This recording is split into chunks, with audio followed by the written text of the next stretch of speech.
Ladies and gentlemen, welcome back to another episode in the road to 2000. So today I've got another game. This is a very interesting game. So without wasting any time, let's get into the game. On this game, I start with the queen's pawn opening to d4, my natural opening. My opponent responded with the king's pawn to e6.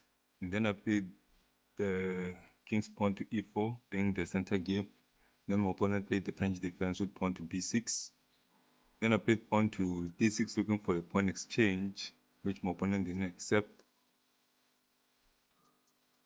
Then I took the pawn, then my opponent took back with the queen's pawn. Then I played knight to c3, developing my pieces. My opponent then played bishop to b7. Then I played bishop to b5 with a check. My opponent then played bishop to c6, which is a mistake. Then I took the bishop and my opponent took back with the knight.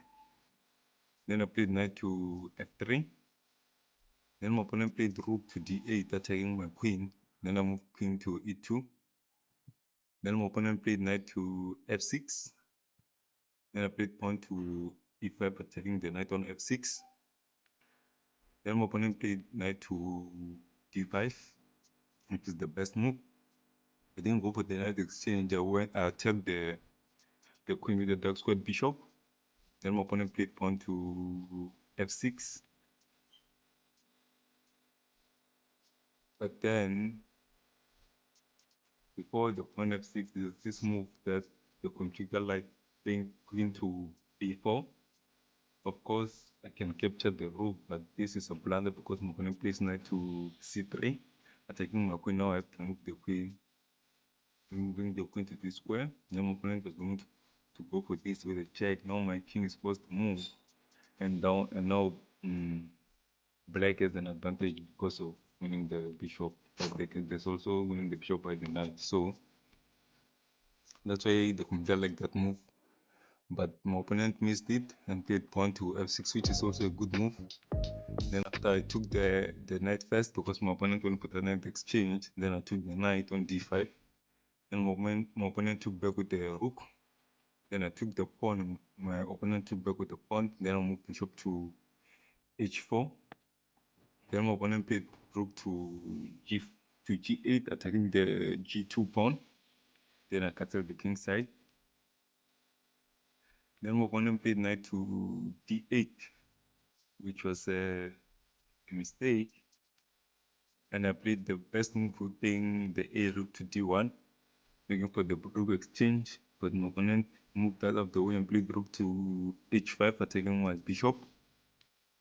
Then I moved rook to the f rook to e1, but the computer liked it if I moved the bishop to g3.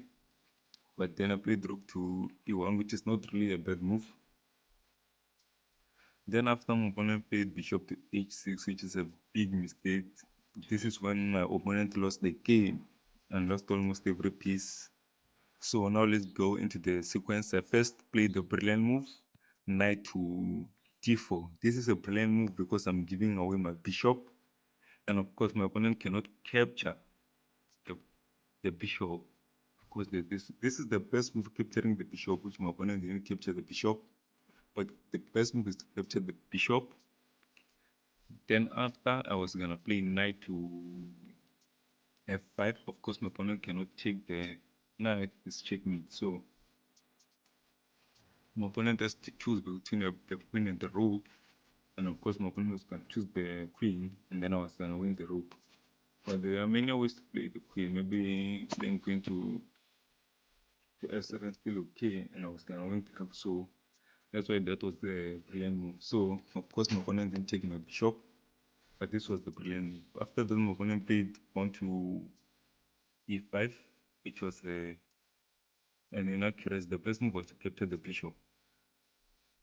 Then I captured the free rook that my opponent has given me. Of course, the knight covered the diagonal that the queen attacks the rook. So hence I won the rook. Then after, my opponent played rook to d6, which was the best move by the way.